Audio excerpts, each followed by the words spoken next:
Hello, everybody. This is Here Comes the Spidercast number 9. This is your co-host, Mike-EL, and as always, I'm joined by... Josh, and today we are going to be reading the Spider-Man comics from March 1981. That'll be Amazing Spider-Man 214, right? Marvel TeamUp 103, and Peter Parker, the Spectacular Spider-Man number 52. Yeah. Right. All right.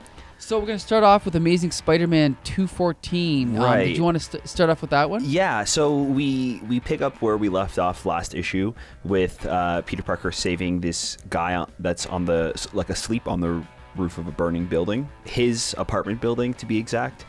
So he saves the guy, and because his building burned down, he's got to move to a hotel room for a little while, so everybody's insurance is kind of paying for that. And he runs into the really attractive woman that's living down the hall, the one he kind of blew Deb off for. Mm-hmm. And then as he's swinging around the city as Spider-Man, he runs into Submariner, and they start fighting because it turns out that Submariner is after the woman who Peter Parker's attracted to, and we later learn that she's the true villain that's been messing with Riker's Island and freeing all of these villains. Right. So that's pretty much the gist of what happens in this comic. I thought it was pretty good. Like I didn't really have any like major problems with it. The story like wasn't groundbreaking or changed too much. We have Denny O'Neil again writing this one, and art by John Romita Jr. and inked by Jim Mooney again. So the art is once again fantastic. I don't have any complaints there. But what did you think? What were your impressions? Yeah, pretty much the same. It's like I keep notes, but I didn't really have much to say about this issue. Right. I thought it was, it was kind of funny how they kept the bad guy / bad girl in shadow, even though no one else was in shadow, right? And there's nothing there to keep them in shadow, but whatever. We'll just completely darken them out anyway. It's okay. It's good fun, right? And it's also the second time we've seen Submariner in just a few issues, so that's kind of interesting. As far as Peter Parker being a dick, he was a little bit of a dick. Not really, but watching the movie with her, again, it's just like, hey, would you want Debbie Whitman to see you doing this? Probably not. Nothing too bad this issue. But, other than that, pretty standard, not much to say about it. It's nice to see all these villains teamed up. That's pretty cool. Yeah. But other than that, a pretty standard issue. I will say, I think that this kind of twist with Lyra would have been more of a twist if they showed her face in the previous comic.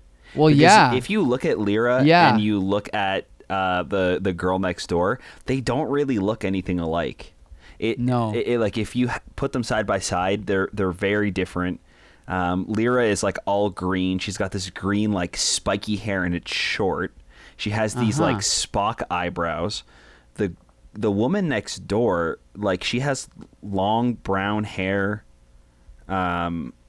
She's got like light green eyes, I guess, so that could have been like a fun hint at it, but her eyebrows are normal. She kind of just looks like a normal girl. I don't think that you would have necessarily put the two and two together. No, so I not think at that all. kind of realization, like, oh my goodness, this villain, she's really the girl from next door, that would have had a much better payoff if we had seen her face the entire time, because it's revealed who she is, and she kind of steps out of the shadows at the exact same time as they say, that's the girl from next door, oh my god. And it doesn't have a really good payoff for me. No, not planned really properly, I don't think. Really planned ahead properly. Right. And it would also be different, too, if we'd seen this villain before. But this is the first introduction of this villain. So keeping her in shadow really doesn't add anything. No, good point. We're not shocked seeing the reveal. No. That's the thing about twists is, to me, even in a comic where you have a shared universe, the twists have to come out of the story itself. Like, there's nothing cheaper in a Marvel comic then revealing that, the bad guy all along was Doctor Doom or something. Where unless you set up Doctor Doom in previous stories, it just makes no sense, Mm-hmm.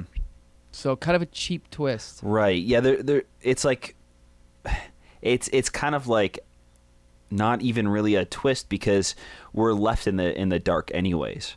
Right? If a twist would be if they're trying to lead us in one direction while still giving us clues for the real, villain behind everything. Yeah, that's a good point. That makes a good twist. But if you're telling the audience it's this person, and then at the end, nope, it's a different person, that really kind of isn't a twist. You didn't show us anything to make us believe otherwise, right? You just kind of covered our eyes and led us in a direction and then surprised us that it wasn't the direction you were telling us. Speaking of twists like that, what did you think about the twist in Fight Club? Do you remember Fight Club? Yeah. I thought it was a really good twist. See, I didn't like it at all because it's not like when I was watching it, I mean, obviously when you go back and watch it, you go, okay, I see now why that was happening. But there wasn't really any hints that it was coming. And when it happened, it didn't feel like it's not like the end of Sixth Sense where it was like, oh my God. It was just more like, oh, really? That's the twist? Oh, okay, I guess. Okay. That's how I felt. Yeah. Anyway. That's fair. I think whether you thought that twist worked or not, at least there was hints along the way. And they were definitely leading you in one direction, but throughout the entire thing, they were dropping these subliminal messages that kind of led to the end of the movie. Sure. With that twist. So yeah, I definitely see what you're saying though, that it is something that you would have to go back and watch to get all the clues. So. But anyway, kind of an average issue of Spidey by Denny O'Neil and John Romita and Jim Mooney. Again, the art gives it that classic feel, and it's nice to see all these classic villains. Right. But other than that, not a remarkable story, really. Right. Yeah, there were some fun shots, some fun panels too, particularly on digital page 19. There's this middle panel. I mean, this whole scene with Parker fighting Namor isn't anything spectacular. There's nothing that really stands out, but like story wise, they're kind of just punching each other again.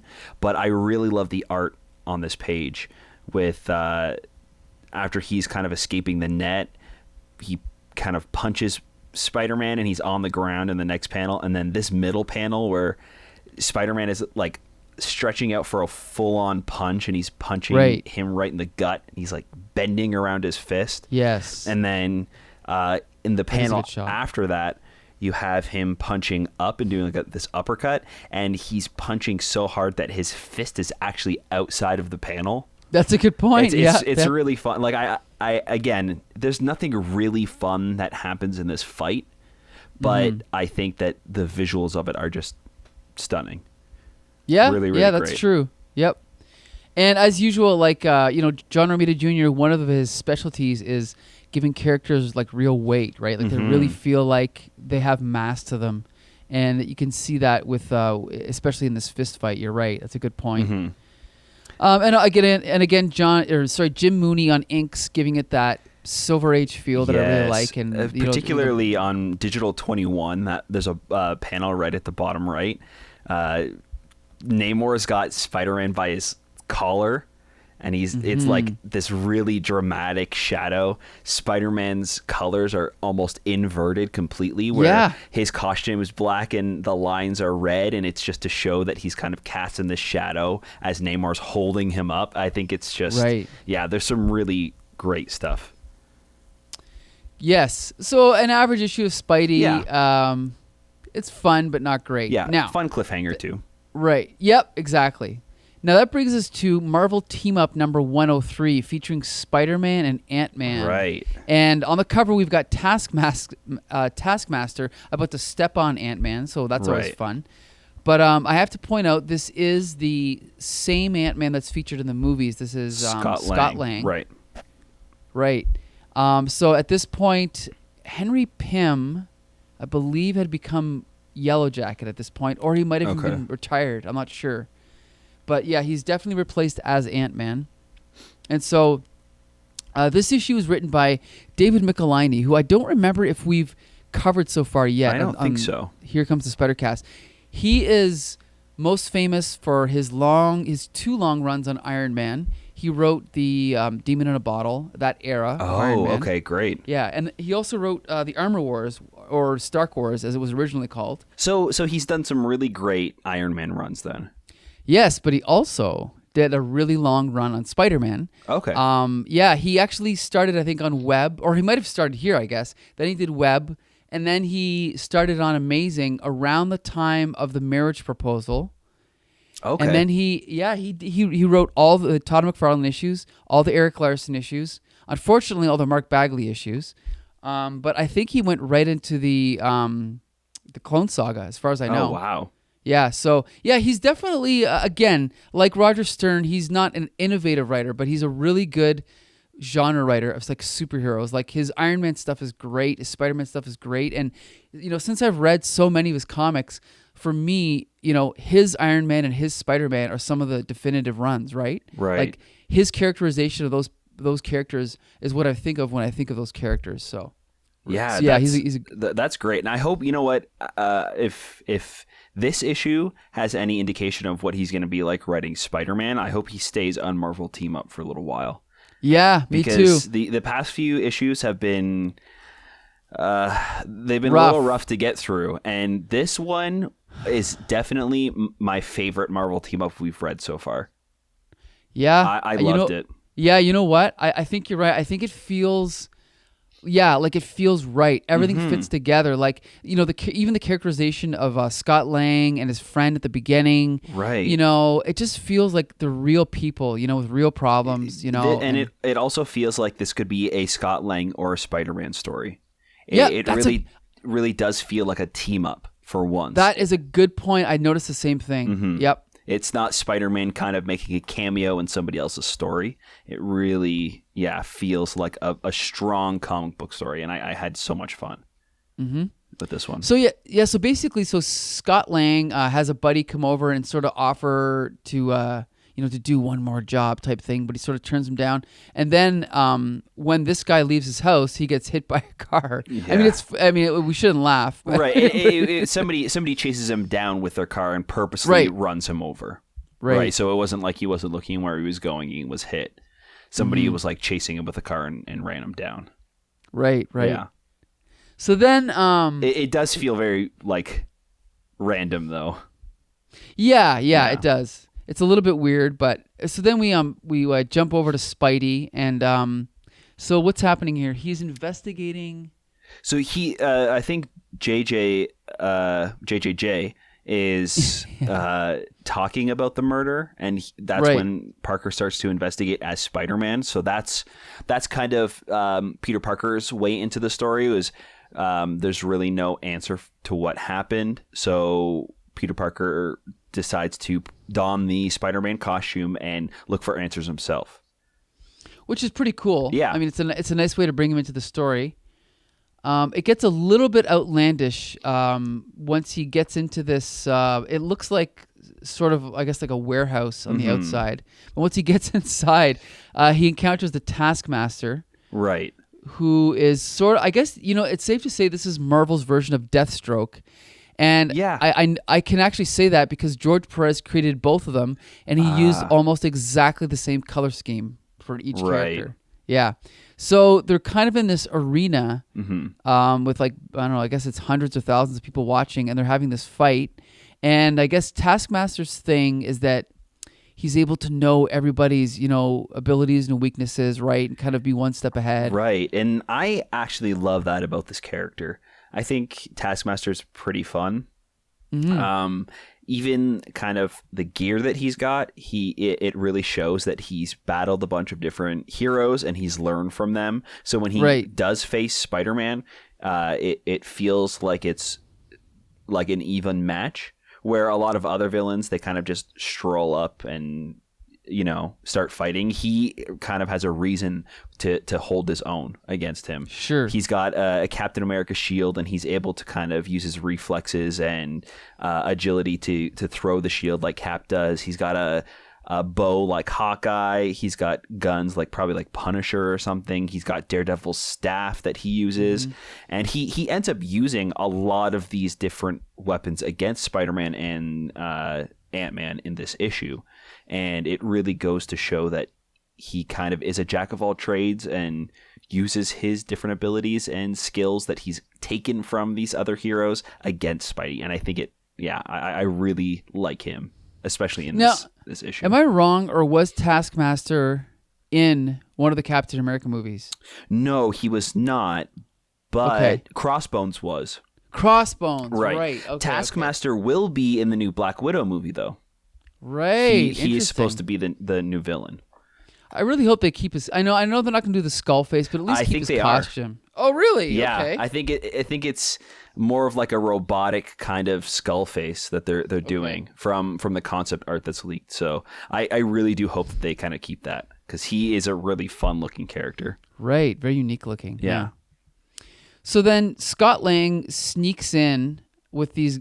He basically sneaks in with another group of guys that are going into this place, right? Mm-hmm. And he ends up turning into Ant-Man and rescuing Spider-Man. And then there's actually a panel here that you posted. Right. That you tweeted out. Do you want to read that dialogue there? Right. So once Ant-Man and Spider-Man start teaming up, Spider-Man's kind of got this last goon, and he's holding him up by the cuff of his shirt. And Spidey says, "Oh, tell me, Ant-Man, what would happen if you were to shrink down, crawl up someone's nose, and then enlarge to full size?" And Ant-Man says, "Gee, Spidey, I don't know, but I guess I could find out."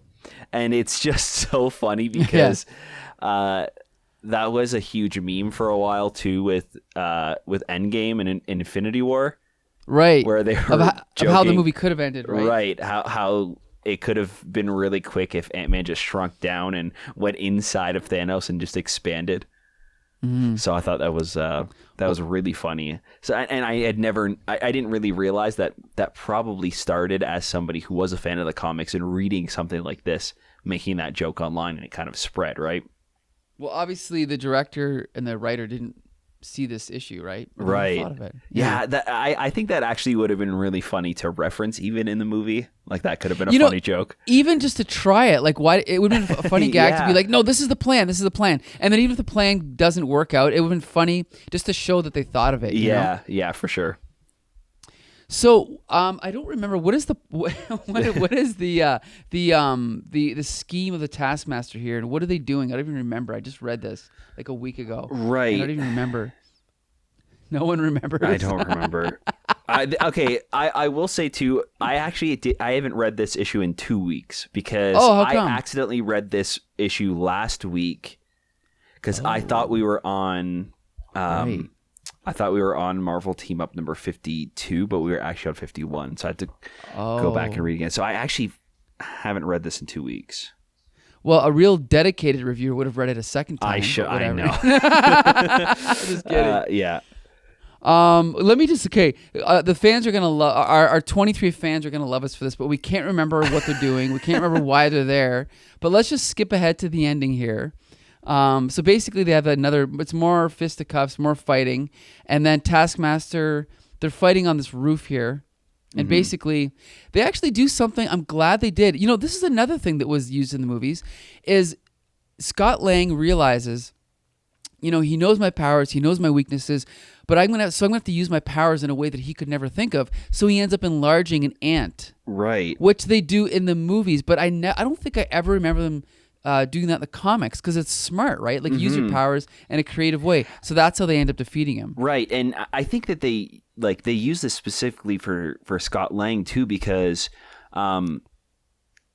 he says in this issue, Taskmaster thinks that he knows how I'm going to act because I'm dressed as Ant-Man, but I am not Hank Pym. He knows how Hank Pym fights, so I've got to fight in my own way. So I thought that was really clever too, that it was his way of fighting, and then they use that in the movie as well to kind of be a trait of his. It's pretty fun. It's smart. Yeah, it's smart. And so basically, that's it. That's how they end up defeating Taskmaster. He does. He gets away by. What does he do? I don't even know. He does gets away. Like a flashbang kind of thing, right? I believe. He does this and then there's something on his belt that makes like a bright light appear in their eyes, and right, puff of smoke, and then he's off in his ship. And then he just gets away, and then it's cool because then Spidey and Ant-Man are hanging out on the roof, and and then and then he's talking about the ant, and he's like, wait, oh my gosh, I forgot to shrink Purdy back to normal. Purdy, wait, come to Papa, Purdy. And the ant's like crawling over the edge of the building. And then Spider-Man thinks in a thought bubble, I think this new Ant-Man is going to make one heck of a superhero someday. Yeah. I love it. It's great. It's very good. It's cheesy, but it's great. It doesn't seem as abrupt, too. Like, it kind of has a nice finish. Right. Yeah. So. Yeah, like they let you down easy, Mm-hmm. And then. So good. I was just going to say, and then next issue, just so you know, it's the Hulk and Kazar, no Spidey again. Right. But anyway. So yeah, definitely a good issue. Like you said, this has that classic Spider-Man feel, right? Right. And it's good. It's good because, as we know, David Michelinie will be joining the cast of regular writers at some point. I don't know if he's going to be around for Marvel TeamUp yet, and we don't like to go to cheat and check jump next ahead, month, right. so we have no idea. This is a mystery. This is like reading these Spider-Man comics for the first time, right? Right. So yeah, good issue, recommended, classic superhero fun, right? Mm-hmm. Okay, so now we'll go to Spectacular Spider-Man 52. Do you want to take it from here? Sure. So we actually get a little bit of payoff to this White Tiger backstory, back issue story that we've been backup story that we've been. Right. You think that after weeks of us talking about the backup story, I'd be able to remember that it's called a backup story, but no. But understandable. No, it's fine. I'll forgive you. But we see Spider-Man kind of going through and helping out White Tiger after he's been shot and recovering in the hospital. So he goes and fights off Gideon Mace and kind of ends that story. That's pretty much what happens throughout this issue. Is he tracks him down and faces him one-on-one and resolves that story. And then at the end of the issue, we have White Tiger making a complete recovery, and he decides to leave behind the necklace that gives him his powers and go on an adventure by himself. Yes. So it's I thought this was a pretty solid story. Like, I didn't hate it. I wasn't really bored throughout it. Mm-hmm. But not as so far. This we'll call. I don't know if this is the second run, like the second storyline of Spectacular by Roger Stern, but not as good as the first storyline. Yeah. The other thing too is I should point out this issue is drawn by Rick Leonardi. Are you familiar with Rick Leonardi? No, actually. Oh boy, because he is one of my favorite '80s artists. Okay. Now this issue, fortunately, it's inked by Jim Mooney, so he gives it sort of a cohesion with the art, and amazing because it's the same inker. But he's so overpowering that there's no way to really tell. Like Rick Leonardi at this point, it's hard to explain his art, but it was like as dynamic as Todd McFarlane's, but his anatomy was, in my opinion, flawless. Like he just had a really nice style, and he ended up doing Spectacular for a while. I think I could be wrong, but on and off, he just did random issues of Spider-Man. I think his only regular run around this time was it Cloak and Dagger? Maybe. Okay. And then he ended up doing starting Spider-Man 2099 with Peter David. Ooh. Yeah, have you read that? Yeah. Okay, so that was him. That was Rick Leonardi. Okay. Yeah, he also did a couple issues of Daredevil with Ann Nocenti. So yeah, one of my favorite artists. I really like his style. And again, there's almost no way to know that this is him. Mm-hmm. But it's nice to see that he's already, doing Spider-Man this early in the decade. Right. So that's good. A good sign of things to come. So yeah, this issue, again, not much to say about it. It's funny because, we talk a lot about the balance between, text and art. And this issue, I found it really wordy. Mm-hmm. But it didn't zip along. Like, it didn't pull me in really, Right. I I think that the dialogue for the most part worked for me in this issue. I think it maybe could have been because it wasn't too goofy. Like it didn't have a lot of the like lighthearted, like jokey parts that a lot of the Spider-Man issues we've been reading have. Right. It is definitely kind of rooted in reality a little bit more and a little bit more of a serious tone. So I think where there was heavy dialogue, I don't know, it wasn't like it was just goofy in there for dialogue's sake. They were talking and, you know, moving the story further. So, well, I do think that one thing I've noticed with Roger Stern's scripts compared to the other ones, like Denny O'Neill's and even David Michelinie's, is that it's definitely more rooted in, like, you know, gang wars, right? And like police officers, and it's definitely more realistic. Right. It kind of gives him a little bit more of a detective feel when he's going through the story, which I do kind of like. I don't think I would be happy if Peter Parker was doing that every single issue, but I think every once in a while giving him time to show his strength as Peter Parker and his wit and his you know, intelligence. I think that's a really cool dynamic to spin in with the strength and agility of Spider-Man. Yeah, I agree. I agree. And, you know, a lot of, like, I'll just say that when he moves over to Amazing Spider-Man, there's a lot of this vibe there as well. And that's, you know, that's the Spider-Man that I read when I was a kid, and I really liked it. So it's just going to get better. So right. So yeah, I think. Sorry. Go ahead. I think for example, I think in other comics, I don't know if this would have added anything to the story, but in this issue, because they were going for more of a serious detective kind of tone, they have a little spot where they're destroying the car because they're trying to get rid of evidence, and I think like that little that little bit of detail where these are serious villains and kind of you know, rooted in reality a little bit more. It's not really played off as a goof, where a lot of times I think that they would have kind of taken this opportunity to have the two goons kind of goofing off or saying a joke. Where in this one they're doing something a little bit more serious, like, we need to get rid of the car. Yeah, it's a shame we can't keep it, but we can't chance even, you know, we can't give the slightest chance of Spider-Man finding out who we really are. Well, and that's the thing, right, is that whereas Denny O'Neill's scripts seem to be sort of on autopilot, it seems like Roger Stern is really thinking things through as he's going along of what people would do logically, you know? Yeah, for sure. So it takes it in unexpected directions, and the people act like real people, which is always appreciated. Especially in a fantasy story, it's always good to have people behave logically, right? Like psychologically. Right. Logical.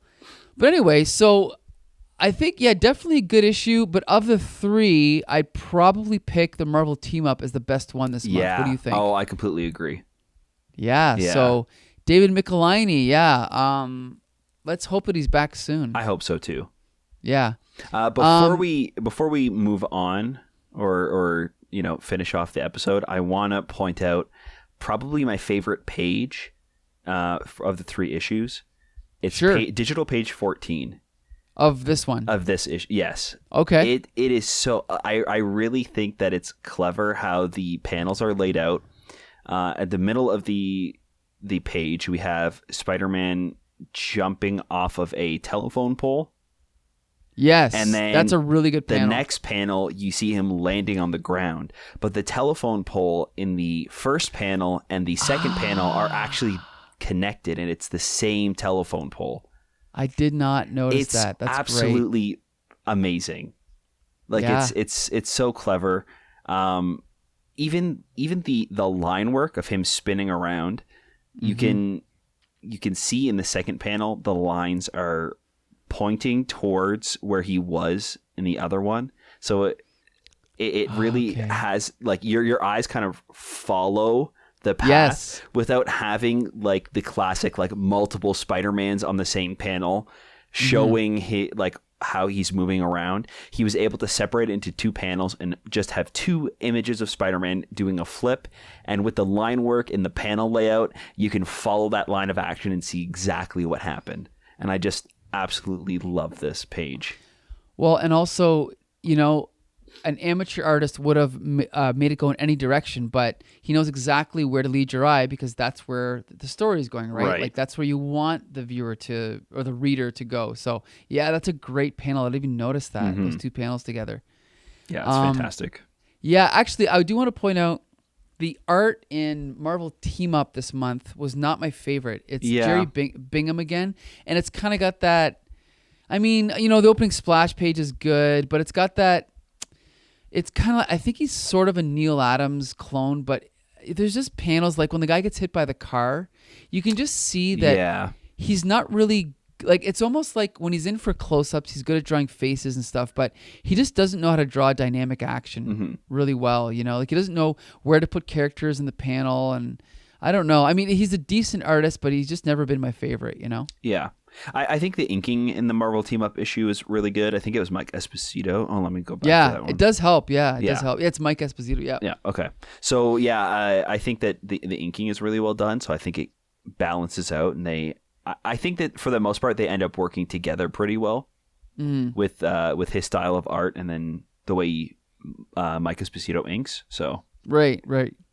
I think it's a case where superficially it looks fine, but underneath there's weaknesses. Like, whereas I think Rick Leonardi's an excellent artist with layouts, and as we just saw with the panels and everything. And obviously John Romita's a great artist, so he's just not as good a comic artist as those 2. Right.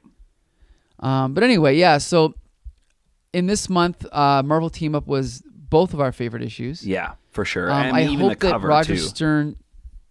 Yeah, it's a great cover. Yeah. It's very creative. I hope that Roger Stern's next storyline is better. I have read some of the issues coming up, and I know they're really good. So I'm looking forward to those. Yeah.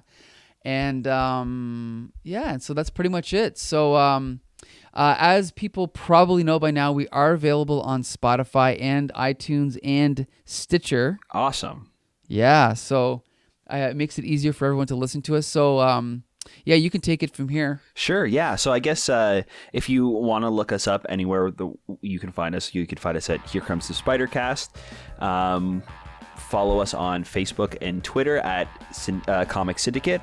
We would really love to hear what you guys think about the episode, what you think about the comics we read, and we want to keep that conversation going. So yeah, please keep in touch. All right. Okay, so until next Monday, this is Here Comes the Spidercast. All right. See you next time. See ya.